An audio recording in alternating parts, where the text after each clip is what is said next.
ఇవాళ నేను మొన్న కూడా మాట్లాడినప్పుడు చెప్పిన అధ్యక్ష, ఇవాళ అనేక మంది జూనియర్ కాలేజీలు, డిగ్రీ కాలేజీలు, ఎంసీఏ కాలేజీలు, ఎంబీఏ కాలేజీలు, ఫార్మసీ కాలేజీలు అనేక మంది నిరుద్యోగులు పెట్టుకునే అధ్యక్ష. ఇవన్నీ కూడా ఈ రాష్ట్రంలో ఉండే పీజీ చదువుకొని, డిగ్రీ చదువుకొని, పోస్ట్ డాక్టరేట్ చదివి అదేవిధంగా పిహెచ్డీలు చేసిన వాళ్ళందరూ కూడా పెట్టుకున్నాయి.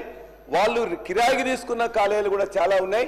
వాళ్ళు ఇవాళ ఎలక్ట్రిసిటీ బిల్లు కట్టలేకపోతున్నారు, రెంట్ కట్టలేకపోతున్నారు, పిల్లలకు వాళ్ళ యొక్క ఇన్ఫ్రాస్ట్రక్చర్, యూనివర్సిటీ ఫీజు కూడా కట్టలేకపోతున్నారు. కాబట్టి దయచేసి ఈ ప్రభుత్వం ఇప్పటికున్న 8,000 కోట్ల బకాయిల్లో దఫాలుగా ఇవ్వాలని చెప్పేసి ప్రభుత్వాన్ని కోరుతున్నాం.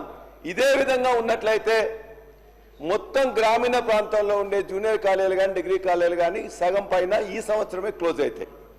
వాళ్ళందరూ వాళ్ళ ఉద్యోగాలు వాళ్ళు కల్పించుకొని మిగతా వాళ్ళకు కూడా ఉద్యోగాలు కల్పించి ఇవాళ మన తెలంగాణలో వాళ్ళ యొక్క కాలేజీలు పెట్టుకున్నారు. వాళ్ళు ఎవరికి పోటీ కాదు. నిజంగా వాళ్ళ పరిస్థితి నేను మొన్ననే ఒకసారి చెప్పిన, సితారా సినిమాలో శరత్ బాబు లాగా ఉంది అధ్యక్ష. డొక్కు కారు ఒకటి ఉంటుంది, మామూలుగా తెల్ల చొక్కా వేసుకుంటారు. కానీ వాళ్ళు ఇవాళ బయటికి పోదామంటే ఒక్క 50 రూపాయలు, 100 రూపాయలు కూడా లేని పరిస్థితి ఉన్నది అధ్యక్ష. చాలా దీనావస్థలో యాజమాన్యాలు ఉన్నాయి. దయచేసి మీ ద్వారా ఈ ప్రభుత్వాన్ని కోరుతున్నాం, 8,000 కోట్ల బకాయిలు ఉన్నాయి. జూనియర్ కాలేజీలు, డిగ్రీ కాలేజీలు, మొత్తం ప్రొఫెషనల్ కాలేజీలు కలిపి ముందుగా గ్రీన్ ఛానల్ పెట్టి దీన్ని అంతా క్లియర్ చేస్తేనే ఆ విద్యార్థులకు న్యాయం జరుగుతుంది, యాజమాన్యాలు నడపగలుగుతాయి, ఈ వ్యవస్థ మొత్తం కూడా భ్రష్టు పట్టకుండా ఉంటుందని మీ ద్వారా వారికి విజ్ఞప్తి